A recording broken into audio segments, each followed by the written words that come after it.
যেহেতু কাইলৈৰ পৰা তিনিদিনীয়া কাৰ্যসূচীৰে যোৰহাটৰ কাকজানত অনুষ্ঠিত হ'ব ইছলাম ধৰ্মাৱলম্বী লোকসকলৰ অতি গুৰুত্বপূৰ্ণ ধৰ্মীয় অনুষ্ঠান ইজতেমা আৰু ইজতেমাৰ সকলো প্ৰস্তুতি ইতিমধ্যে সম্পূৰ্ণ কৰিছে অসমৰ বিশেষতঃ উজনি অসমৰ 6খনকৈ জিলা লগতে অৰুণাচল আৰু নাগালেণ্ডৰ পৰাও ইয়াতে বিভিন্নজন আহিব ইতিমধ্যে তেওঁলোকে সকলো কাম কাজ সম্পূৰ্ণ কৰি তুলিছে মূলতঃ ভাল কামৰ আদেশ আৰু বেয়া কামক নিষেধ যি আসলতে আধ্যাত্মিক চিন্তা সেই চিন্তাৰে এই আসলতে মহৎ অনুষ্ঠানটোৰ অন্যতম লক্ষ্য আৰু ইয়াত যেহেতু বিভিন্ন প্ৰান্তৰ পৰা কাইলৈ পুৱাৰে পৰা ইতিমধ্যে আজিয়ে বিভিন্ন প্ৰান্তৰ পৰা লোক আহিছে বিভিন্নজন আহিছে আৰু কাইলৈ পুৱাৰ ভাগতে অধিকাংশ লোকেই এই ইজতেমালৈ আগমন ঘটিব আৰু কোন দিশে আহিব যদি যোৰহাটৰ পৰা আপুনি শিৱসাগৰ অভিমুখে আহে তেতিয়া কাকজানৰ 10 গাঁৱৰে প্ৰায় 800 মিটাৰ আপুনি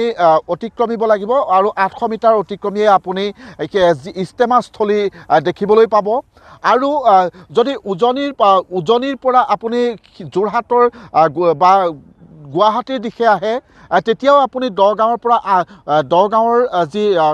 ৰাষ্ট্ৰীয় ঘাইপথৰ পৰা 10 গাঁৱৰ পথেৰে প্ৰায় 800 মিটাৰ অতিক্ৰমি আপুনি ইজতেমাস্থলী পাব আৰু ইয়াতে ইতিমধ্যে আমি এটা কথা অৱগত কৰিব লাগিব যেহেতু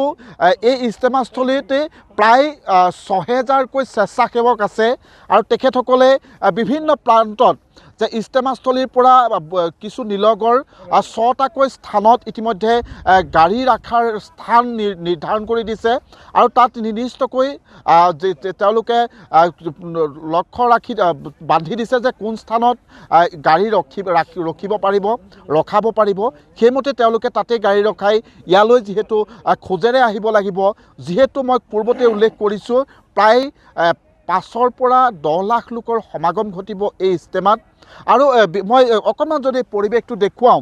ইতিমধ্যে বিভিন্ন প্ৰান্তৰ পৰা ধৰ্মাৱলম্বী ইছলাম ধৰ্মাৱলম্বী লোকসকলে এই যি পবিত্ৰ অনুষ্ঠান ইজতেমাত অংশগ্ৰহণ কৰিবলৈ আহিছে মই যদি দেখুৱাওঁ কিছু নিলগত এয়া নাগালেণ্ডৰ পৰা অহা লোকসকলে এই স্থানতে এই যি বৃহৎ মণ্ডপ দেখিছে এই মণ্ডপৰ এই স্থানত নাগালেণ্ডে অংশ ল'ব তেনেধৰণে বিভিন্ন স্থানত ইতিমধ্যে নিৰ্দেশনা দি দিয়া হৈছে সেই অনুসৰিয়ে সকলোৱে কিন্তু ইয়াতে আজি দেখিবলৈ পোৱা গৈছে বহুজন ইয়াতে আহিছে আৰু আমি এইখিনিতে এটা কথা উল্লেখ কৰিব লাগিব যে এই যি বৃহৎ আকাৰৰ মণ্ডপ দেখিছে প্ৰায় ইয়াতে 5-6 লাখ লোক একেলগে সমাগম ঘটিব পাৰিব ইয়াতে এই যি ইজতেমাৰ যি আসলতে ধৰ্মীয় আলোচনা সেই আলোচনাত অংশ ল'ব পাৰিব আৰু এই মহান বৃহৎ মণ্ডপটো কিন্তু সকলোৱে নিজে শ্ৰমদানৰ জৰিয়তে এই মণ্ডপ তৈয়াৰ কৰা হৈছে আজি প্ৰায় 1.5 মাহ দিন ইয়াতে নিৰন্তৰভাৱে কাম কৰি আছে আৰু ইয়াতে যিসকল লোক অকল যোৰহাটৰে নহয় শিৱসাগৰ ডিব্ৰুগড় তিনিচুকীয়া গোলাঘাট সকলো স্থানৰ পৰা কিন্তু ইয়াতে লোকসকলে আহি তেওঁলোকে নিজে শ্ৰমদান কৰিছে আৰু তেওঁলোকৰ যি আসলতে ইয়াতে কোনো ধৰণৰ এখন স্থায়ী কমিটি নাই আমি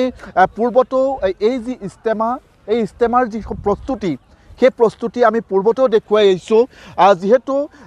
এই যি মহান ধৰ্মীয় অনুষ্ঠান ইছলাম ধৰ্মাৱলম্বী লোকসকলৰ এই অনুষ্ঠানত সকলোৱে নিজৰ ত্যাগৰ বিনিময়ত নিজৰ শ্ৰমদানৰ বিনিময়ত এনেধৰণে আয়োজন কৰে আৰু যোৰহাটৰ এই স্থানত কাকজানত সুদীৰ্ঘ 25 বছৰৰ মূৰত যেহেতু এইখন ইজতেমা হৈছে আৰু যেহেতু আৰু এটা কথা উল্লেখ কৰিব লাগিব যে অৰুণাচল আৰু নাগালেণ্ডৰ এটা অংশৰ লোক ইতিমধ্যে আজি আহি ইয়াতে উপস্থিত হৈছে ইয়াতে কেনেকুৱা ধৰণৰ প্ৰশাসনিক ব্যৱস্থা থাকিব বা মই কৈছোঁৱে যে ইয়াতে কোনো আৰক্ষী প্ৰশাসন বা তেনেকুৱা কথা নাথাকে ইয়াৰ যিসকল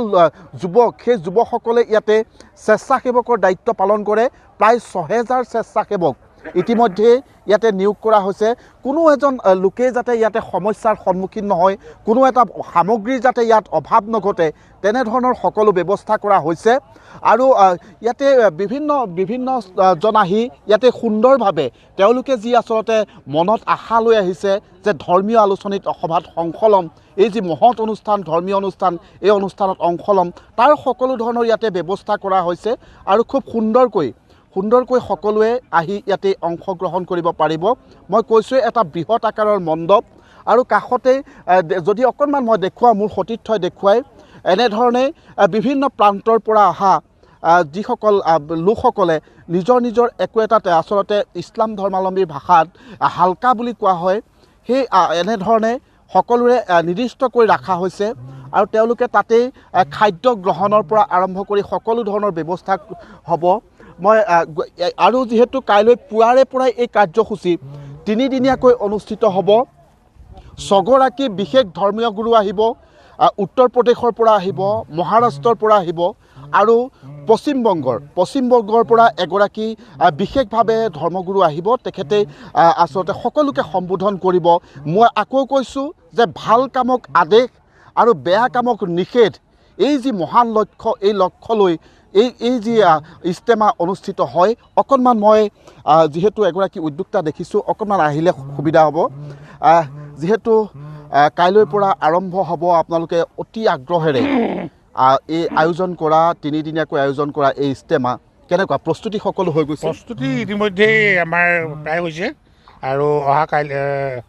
কালিৰ পৰা পুৱা 5 বজাৰ পৰা আমাৰ তিনিদিনীয়া কাৰ্যসূচী আৰম্ভ হ'ব। ইতিমধ্যে প্ৰস্তুতি সম্পূৰ্ণ শেষ কৰিবলৈ গতি কৰিছে। যিহেতু যথেষ্ট লোক ইতিমধ্যে আহিবলৈ আৰম্ভ হৈছে, কাইলৈ পুৱাৰ ভাগতো আহিব, কিমান লোকৰ সমাগম ঘটিব? কিমান লোকৰ সমাগম বুলি ক'বলৈ যাওঁতে ইয়াত এইটো নৰ্থ ইষ্টৰ ভিতৰত এখন পতা হৈছে, উজনি অসমৰ। গতিকে অৰুণাচল, নাগালেণ্ডকে ধৰি আমাৰ প্ৰায় 10-12খন জিলাৰ হৈ সংযোগ লগি এই ইজতেমা হৈছে আৰু ইয়াত প্ৰায় 8-10 লাখৰ